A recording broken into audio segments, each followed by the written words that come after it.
Good day, everyone. I would like to introduce myself. My name is Baby Jenny Ying, and I am from BSL 1B. So today's discussion, or we will have a slide reporting, I should say, we have a slide discussion about the China English and its distinctive features. So first, let's discuss the distinctive features of China English. So, does China English have distinctive features than American English?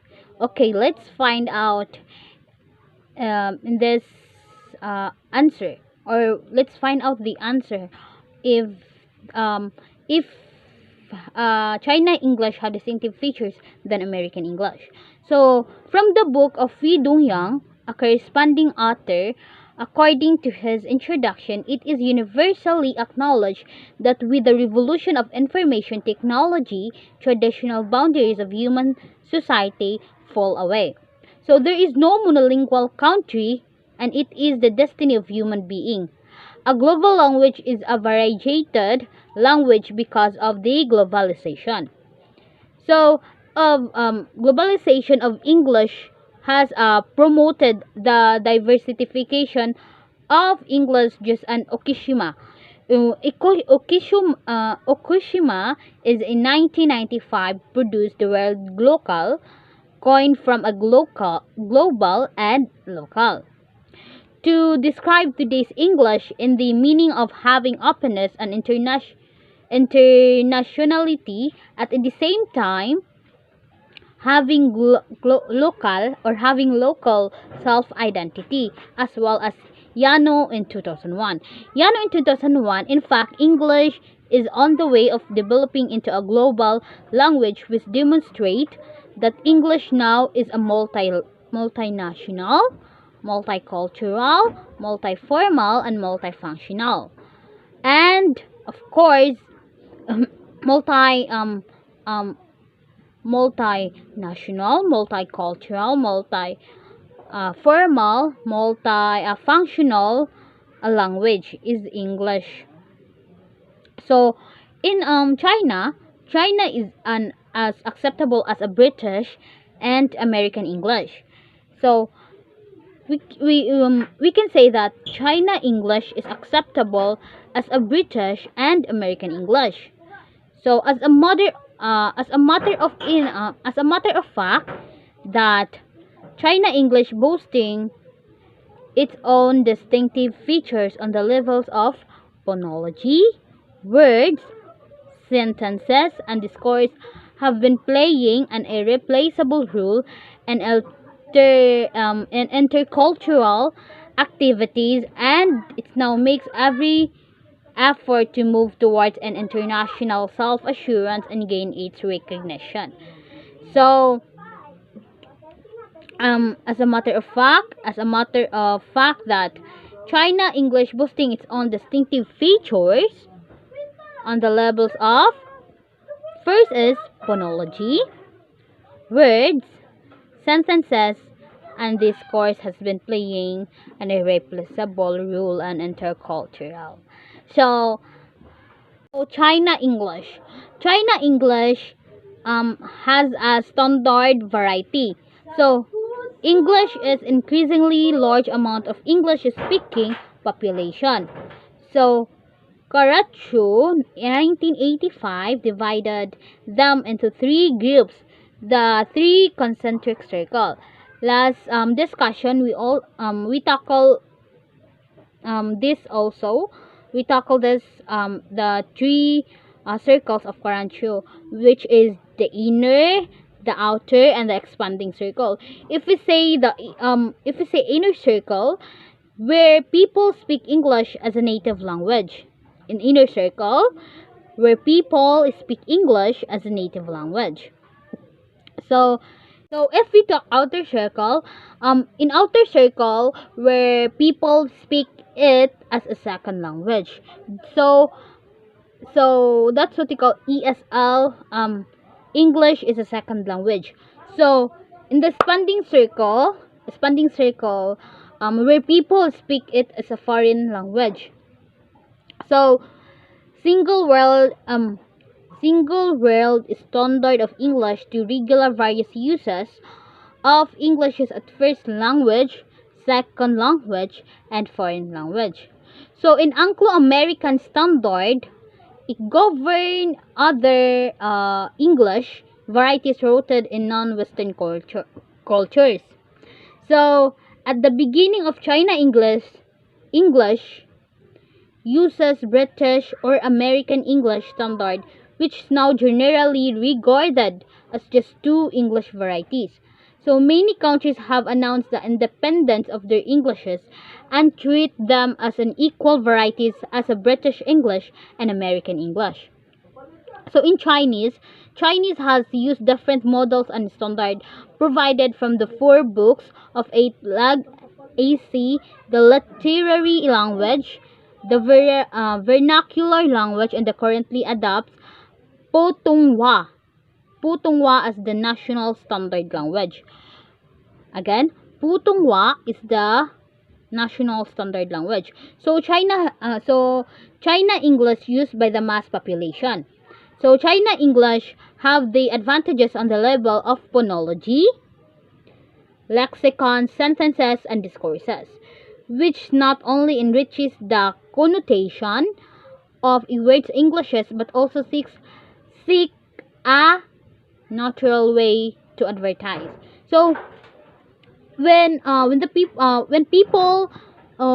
people speak English as a second language and the foreign language, well, would far outnumber those native speakers. So Anglo-American sociocultural framework alone is from enough. So those China English as a complementary cultural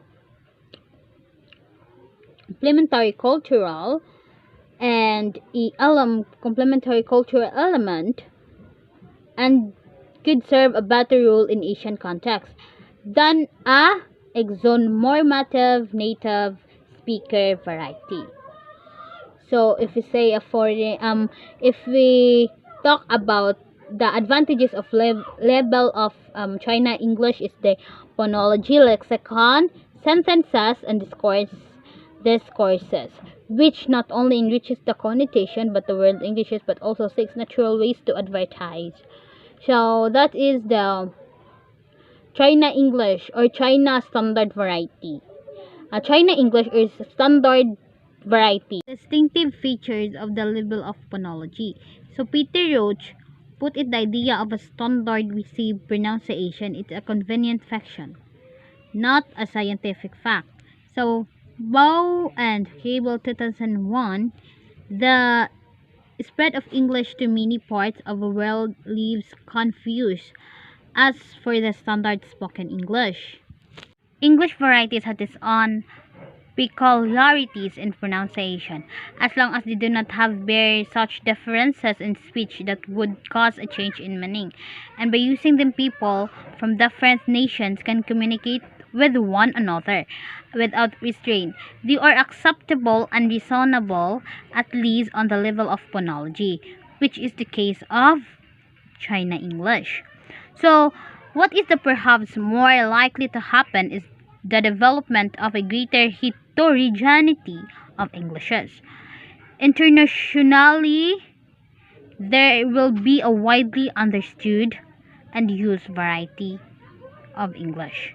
So there is no universally practiced variety, including the speeches in tapes and of teachers, which used to be regarded as a standard.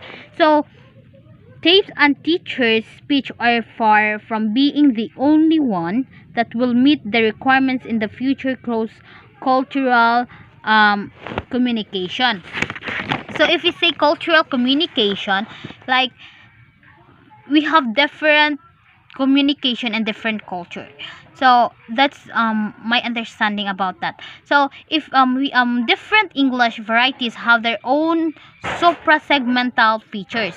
Their principal features lie in syllable, stress, tone, and intonation, which will naturally express the speaker's national identity.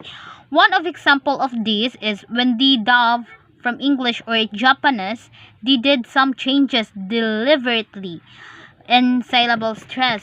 The syllable stress or their syllable syllable stress or their tone or intonation, which will naturally express the speaker national identity. So one of the example of these is, like what I've said earlier, is one example of this is the from English or Japanese.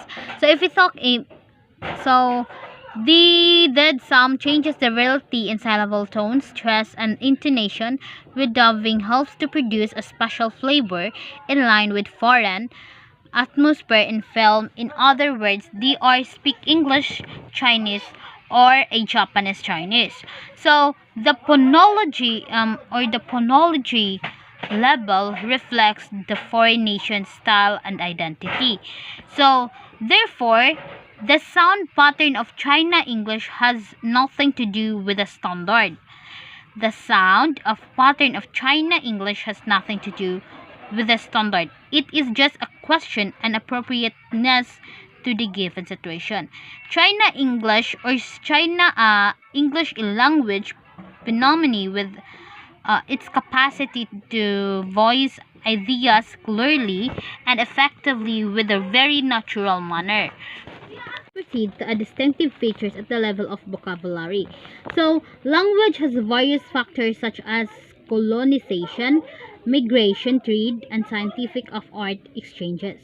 So, according to Zhao Yun in 2001, nearly all human speeches have the some context borrowed words from other speeches owing to a language contact.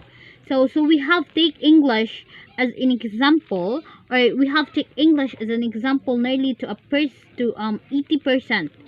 So 80% of its vocabulary comes from a wide range of sources or kanang mainly Latin, French, and Greek, but also in Dutch, in Arabic, and Chinese. So kanang no languages are sufficient unto themselves. So who 2001 English language it's in opening attitude, enjoy and welcome such a linguistic borrowings. So that's what we call the distinctive if we say distinctive features at the level of vocabulary. Kanang English has borrowed a large amount of words from the Chinese, and some of them have become part and parcel to an English language. So we also tackle about Dynasty. So we also in China they have a kanang Qing Dynasty have some transliterations such as Chinese, Sino, and Silk were buried into English. So Chinese Revolution in 1911, the foundation of PRC in 1949, Great Cultural Revolution from 1966 to 1976, at the reform of and opening a standard started from 1978. So in this period, many transliterations as well as loan translations concerning not only sports and culture but also politics were buried into English. So lack of proper equivalence in native English may be an important factor of vocabulary, but nowadays what determines the borrowing is to some extent the overall national strength, namely politics, economics, technology, and military. So in China English were came into a use in Western newspaper and in equal floating with a cosmonaut. I don't know if that's a very but I will write this spelling there. Cosmonaut and astronaut. Which one of other hands shows to the leading role China plays in the space field. So China English plays a very important role. So we say that we can say that China English plays very important role in safeguarding the national dignity and sovereignty in political influence. Yes. Distinctive features as a level of sentences. Different languages have different sentence structures that can achieve or that can achieve the same aesthetic result, since beauty is not a quality but an effect, and different languages have its own way to pursue beauty. So we have different ways of thinking. English people attach more attention to hypothesis and tend to use logical connections or connectives. So if we say connectives, in making a grammatical connection when there is more than one independent clause. So more than one independent clause. So Chinese prefer parataxis, and they resort the reasoning for achieving logical coherence. So the logical relation between two sentences itself a evident that can be sensed and comprehended or comprehended to connective free sentences exist in Chinese. So like for example, we have the example here in like for example, very glad to see you. Long time no see. So long time no see. So this example is without subject, and it's quite typical in China English. Parallel structure characterized and by conciseness, rhythm, and symmetric beauty. Like for example, the second example here in the second example. Toward the people, you are warmer than a charcoal fire. So in order to achieve language eloquence, I don't know, in order to achieve language eloquence, China English always uses repetition, or China English always uses repetition to reinforce ideas. So China English uses repetition to reinforce ideas. So like the third example here is the let us soar at the greatest speed. So the inclusion of using the words like should, must, let. So like for example, the use we can use it we can use the inclusion should. By China, they use let. Like for example, I will read the example again. Let us soar at the greatest speed. So the inclusion of using the words like should, must, let, it is considered another trait in China. So after analyzing the features of China English as a sentences level, we can see that the distinctive sentences structures benefit English in terms of various ways and delicate expressions. They can become useful and valuable stylistic devices and English. Yes, they analyze the features of China English and sentence level. We can see that the distinctive sentences and structural benefit English in terms of various ways. Yes, the way they express the sentence, the way they deliver the sentence, the way they the way how style or the devices in English that they use, like for like that example. Let's proceed to distinctive features at the level of text and contact discourse. So text and discourse style of language is largely determined by the word outlook. So outlook, philosophical view, value system, and thinking patterns which vary from a variation of nation to nation. So China English with it is characteristic at the as the text discourse level plays an irreplaceable role expressing and promoting Chinese culture to the world. They are promoting Chinese culture to the world. So they have in Chinese features in Chinese distinctive features at the level of text and discourse. So I have example here. So we have example here. This example the first example is these are distinctive differences in Chinese culture and Western ways of viewing, thinking, and expressing.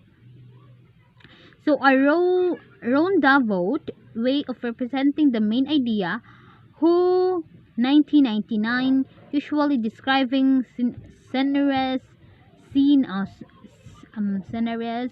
They gradually show their feelings and unveil the themes. With the resonant song, the curtain of night dropped, the dark and disappeared, the sun rose, the earth came around, another revolution was crowned in the victory. So Chinese communicate less directly, at least explicitly. They communicate in manner conducive to what is intercultural communication, pundits all call, and all unpleasant social environment.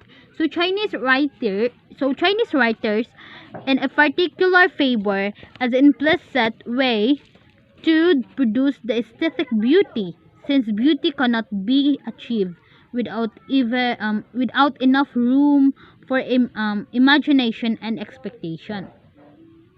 um Chinese writer is a particular fable implicit that there is no beauty cannot achieve beauty cannot achieve without enough room for imagination and expectation. So they have to they are turning and turning around in the genre or kanang who 1999 kanang while expressing their thoughts through a third party such as scenarios avoiding presenting their feelings straightly as it. So this is the um we can say that we have to imagine, or we have they have imagination and they have an expectation like like us. No, right. So the we should express our thoughts. We need to express our thought as well for us to have a straight feeling as straightly as it. So so it's very important to express ourselves, to have an imagination. We have you have expectation, or we have thoughts, or to have a good result in the future, or in the sentences or in the level of discourse that we have or we are writing about.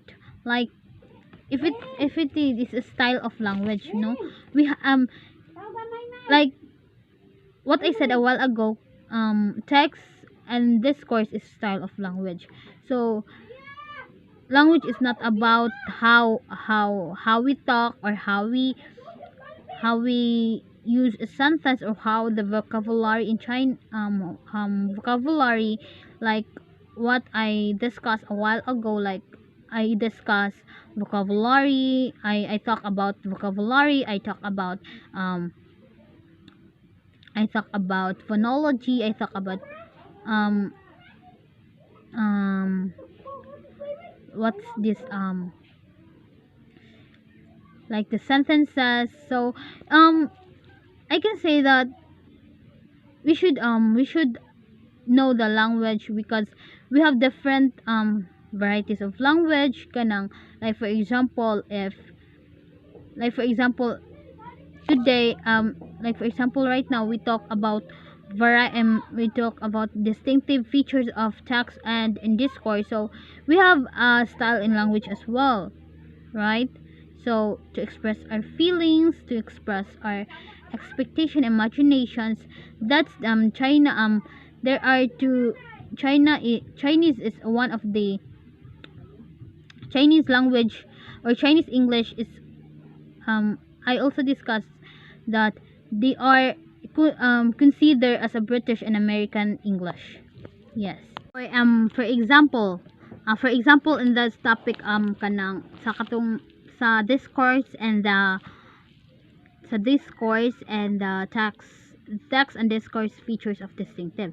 So for example, swallow fly away yet return, well on wither yet burgeon again, peach blossom fades yet blooms afresh, but tell that you are who are wise, why do I departing days never return?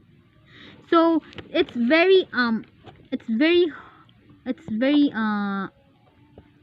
it's very the this writing style the is not only reflects Chinese thinking pattern but also shows their states of mind as well as their values of beauty.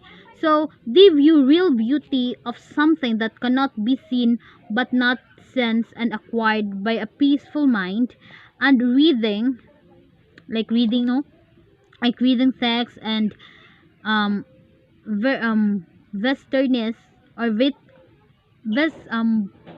Westerners like likely to have a better understanding to better like we have a better understanding of the oriental style of working and living.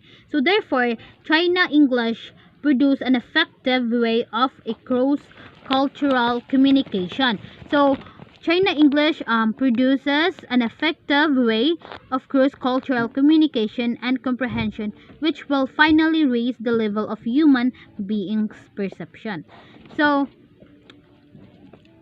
um, that example is the writing style reflects not only in China thinking, but also their state of mind as well their values of beauty. So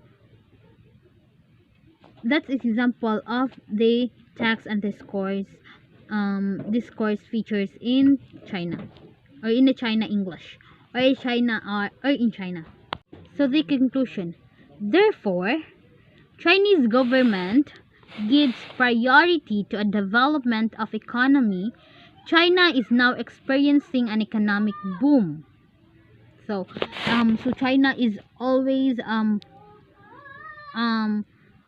is now experiencing a economic boom, like they are now um one of the like what I'm saying a while ago, they have uh their English are considered as a British and American English.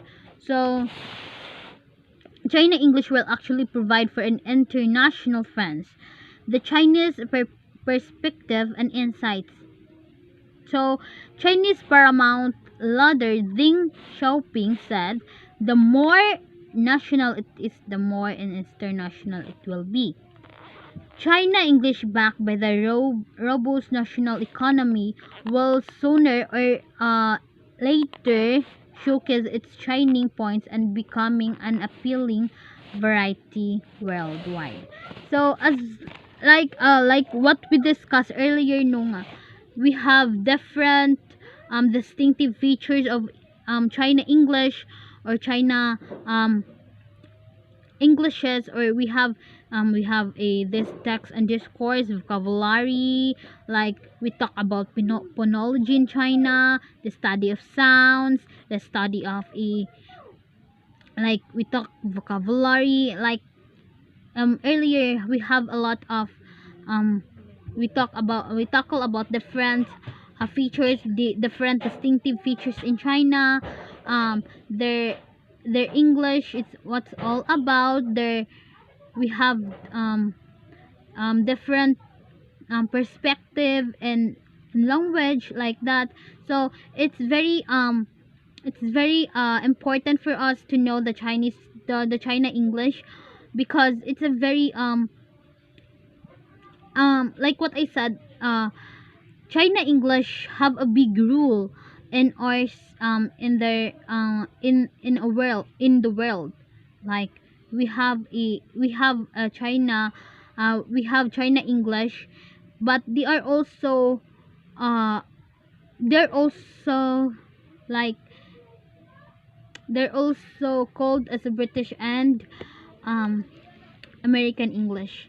So it's very important to know um the China English, and they have different distinctive, like what I'm said, they have different distinctive, they have different sentences and phonology, like yes, a lot of a lot of a a lot of discussion, or a lot of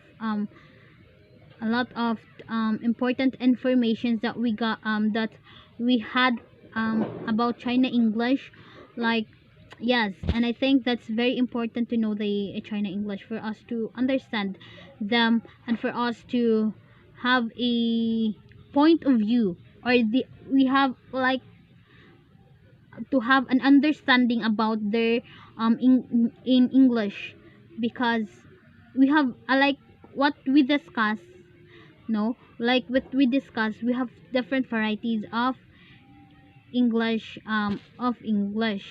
We have different varieties of English. The standard variety, the China English is different from other English. Like, yes, and then it's very important for us. And that's all. Thank you.